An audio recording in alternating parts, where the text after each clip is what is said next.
It's Conduit News Radio with Paul Harrell. All right, welcome back, everyone. This is Josh Waters filling in for Paul Harrell today on Conduit News Radio. We have a very special guest with us right now. I want to welcome to the show Mr. Ryan Norris. He is the State Director for Americans for Prosperity here in Arkansas. And Ryan wrote a great op-ed piece that was in the newspaper, Democrat Gazette, this weekend. And the title of that is Hold Your Wallets. I love the title. DC wants to raise your fuel tax. So, Ryan, welcome to the show. What can you tell us about the fuel tax? Man, good morning, Josh. Man, glad to be on the radio with you all. And I don't know exactly how special I am as a guest, but, man, I'm happy to be here. We're glad to have you. Very special.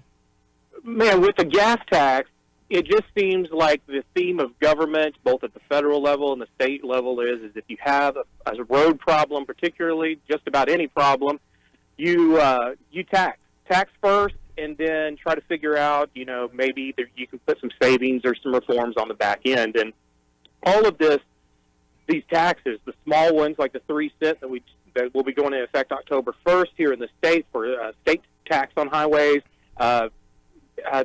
That accumulated with the potential for this 25-cent proposal tax at the federal level. I mean, all of this aggregates together just to take more money out of the wallets of everyday Arkansans and just, our citizens across the United States. But Americans for Prosperity, what keeps us interested in this is that we believe in breaking down the barriers that are in people's everyday lives that keep them from being able to succeed. And one of the places that you definitely want to guard for the everyday citizen to help them live that best life is in their pocketbook. And that's the target every time that legislative body seems to meet, whether it be the state level, the federal level, or even down at the local level in your cities and your counties. They're gunning for your wallet. And Americans for Prosperity is attempting to be the defender in those instances. I mean, somebody's got to say something. I mean, in the highway funding fight that we had at the state level, we were opponents of the taxes, including the half-cent sales tax that is being referred, and we were pretty much the only organization that sat at the table in testimony and spoke out against this, because it's not just hitting you in the gas that you're going to buy, but it's also going to be passed on to you in all of the costs that will be increased as a result of fuel in trucking, fuel in farming. All that will get passed down to the consumer. So yeah, we're talking about that, Ryan, the state tax that just went through, because what I heard Friday in this legislative council meeting was the state of Arkansas right now is over $200 million kind of surplus above forecast is kind of how they couched it. So we could have really done nothing, or prioritize, maybe go with State Representative Julie Mayberry's plan, but we would have had enough money just based on the surplus right now to avoid that 3 cents per gallon Arkansas gas tax increase you're talking about. Well, that was one of the arguments that I made in testimony in front of the House and also in front of the Senate committees, was we didn't have to make this decision right now, particularly on the half-cent sales tax. We still have another legislative session to go, and we're just now seeing the benefits of the tax cuts that at the federal level, and they just now implemented the ones, Senate Bill 211, to cut the top marginal rate here in the state. So my argument is that if you're going around saying that tax cuts produce economic benefit and should probably usually result in increased revenues just by economic growth, then let's take a breath and wait 2 years and see what happens before we go immediately to taxing the people. Yeah. In your article, you talked about what they're looking at now at the federal level, and you mentioned a 25 cents per gallon gas tax at the federal level. So where are they on that? How's that kind of being debated right now? So right now there are varying entities that are out there lobbying for this. You have the Democratic caucus, you have the kind of northeast Republicans that want infrastructure. You also have the president who's interested in this he's mentioned it quite a few times, and partially it may be to appease to the the Rust Belt area of the United States, to the construction segment of our economy, to kind of put something into the pipe to garner goodwill. But also you have the U.S. Chamber of Commerce coming out for this and saying that they want it. And again, what they benefit from the decrease they benefit from it, of course, in commerce. We all want good roads. That goes without saying. But to automatically go to taxes as the immediate very first step doesn't make any sense, particularly when the Heritage Foundation is coming out and saying that the funding for our roads on the national level, 29% of it doesn't even go to roads. It goes to other things.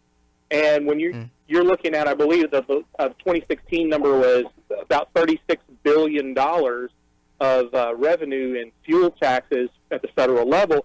That's over $10 billion that didn't go to pave a road or a new construction in a congested area. I mean, that's a lot of money that could be used to ease, and we wouldn't have to raise taxes. We could just utilize the ones we have more effectively.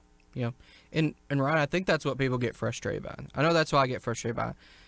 If you tell me you need this much money, we're going to tax you this much, and maybe it'll go away or whatever it is, and this is what it's going to be for. But that stat you just said, almost 30% of the money in this highway trust fund at the national level is not being used on roads.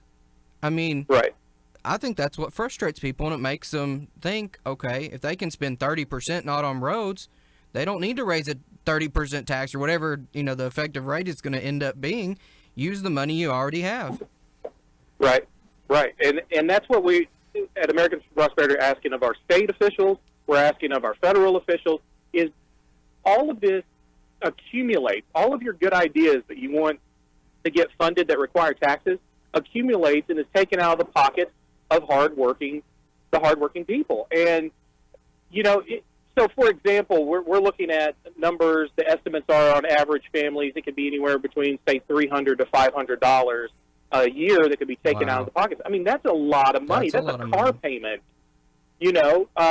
Particularly, let's think about those that are on fixed income. They don't have any opportunity potentially to increase their income, on a monthly basis. But yet they're going to have this erosion both in the prices that will go up as a result of fuel prices, and then also when they go to the pump.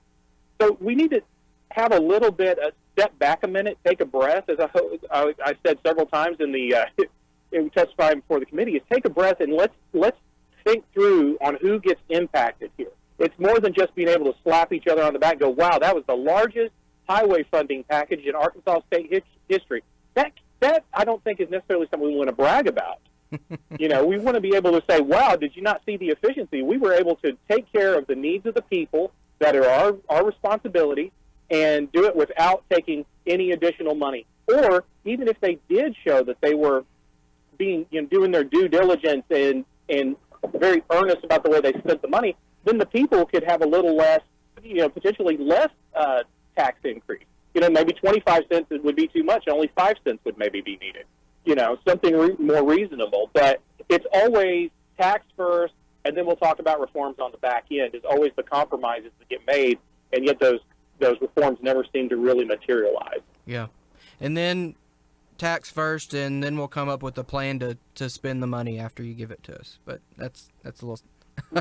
Right. I mean, what was really interesting to me about the arguments made in the Arkansas State highway funding debate, it didn't really have anything to do. I mean, I thought I was going to see maps at press conferences, like maps with here's where all the red roads are. These are terrible. It wasn't that. It was, we ran the numbers, and this is how much we think Arkansans can afford to pay.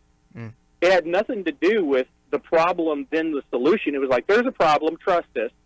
And then here's how much our spreadsheets are saying that everyday Arkansans can take out of their pockets to fund this.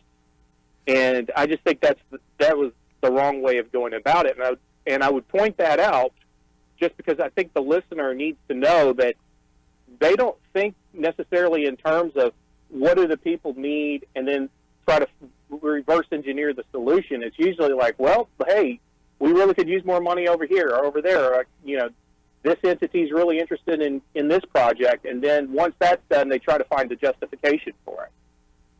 And that seemed to have been the argument in the whole debate. I mean, there was conversations about, we've got farmers who, we need to raise state taxes for state highways because we have farmers that can't get their combines, down certain roads. Well, who's to guarantee that the road he's going down is a state road? I mean, it sounds more likely it's going to be a county road. And I know there's some money coming out with turnback funds that'll go to that. But again, no guarantees because we didn't see a plan that the money's going to go to where the people think it's going to go. Everybody thinks it's going to the street in front of their house, but that's most likely not going to be the case.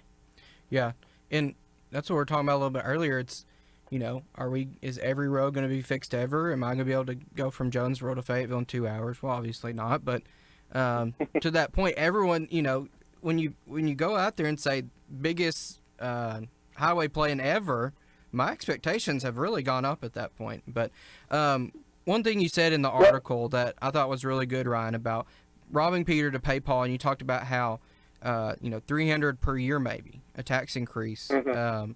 And that really undermines the tax relief people just got, and people don't like that. They don't, just be honest with me. Don't come say I cut your taxes and then leave out the part where you raised it. Be honest with me. Right. At the end of the day, how is this going to affect me? How much am I going to be paying more or less? Right. But that happens all the time. I mean, we see the bait. I wouldn't say bait and switch, but I hate the term, and I've counseled for elected officials not to use this term, but budget neutral. It just means that we're shifting tax burden. That's a new 4-letter word. Yeah, I mean, it really is. You're just shifting the tax burden around, and there can be cuts in one group, but then you're preferring them over another group.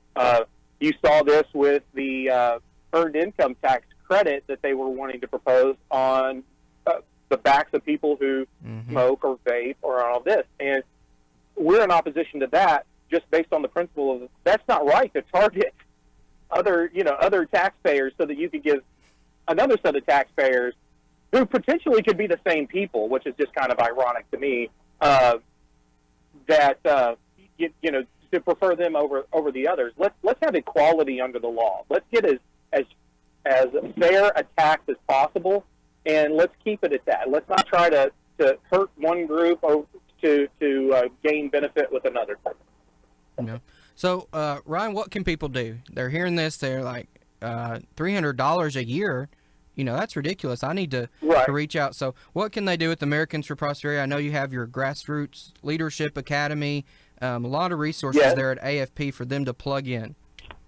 Yes. So what you could do is if you're interested in getting with Americans for Prosperity and helping us at the grassroots level, we fight both at the state level, sometimes the local level, and also at the federal level. You can give me a call, 501-515-2195, and I'll be happy to direct you to one of our field directors. We have a field office in Rogers, Arkansas, a field office in Jonesboro, Arkansas, and then here in Central Arkansas in Little Rock. And we have a lot of great plans for 2019, the remainder of 2019, all the way. I'm planning through 2023. We're getting very active in driving policy as opposed to just hoping that elected officials will land on the right solution for Arkansas. We're working with grassroots groups around the state to help with the economic opportunity and improving that for Arkansans. K through 12 reform is also very important, and also we've been working in the criminal justice space. That's where a lot of money goes, and there's a lot of savings in there. If we can tighten up that system, there's a lot of savings to the state that can be realized just in that space alone. So 501-515-2195 is my direct number. Feel free to give me a call, and I'll get you hooked up with either Ben Dykes up in Rogers, Hannah Bunch in Jonesboro, or Pam Cooper here in Central Arkansas. Nice. And shout out to Ben, because I know him and a lot of folks up in Benton County worked really hard educating folks on that Benton County courthouse tax increase. Yes. And that was a huge victory. Yes. And yeah, I'm very proud of that team. Ben's done really well to get some really good people to come together and help. And it's a big fight, Josh. You know this. So the more people that will be joining in and helping with Americans for Prosperity or Conduit or any of the other good organizations around the state that are fighting for the everyday person and to help maintain those rights and individual liberties, I urge you, get a hold of it. There's many places out there that you can work. You don't have to work with AFP, but work with somebody. We have too big a fight, and we may be outgunned, but we're not outnumbered. And we can bring a lot more, I think, to the fight when we organize and get together and actually create a plan and work in harmony. So I really put that forward out there to everybody that's listening to, don't rest. The cause of, they say liberty, the price of it is eternal vigilance. And we need to, not only just wake up, and we need to get in the fight on it. Yes. Well said, Ryan. Well, I appreciate you coming on. And I just encourage people wherever they can get plugged in, like you said, to do that. But thanks for coming on and keep up the good fight. Appreciate all the work you and Americans for Prosperity do in Arkansas and around the country. Hey, thank you very much for having us, Josh. We look forward to speaking more with you in the future. All righty. Well, thanks, Ryan. Have a good one. We're going to take a break right now.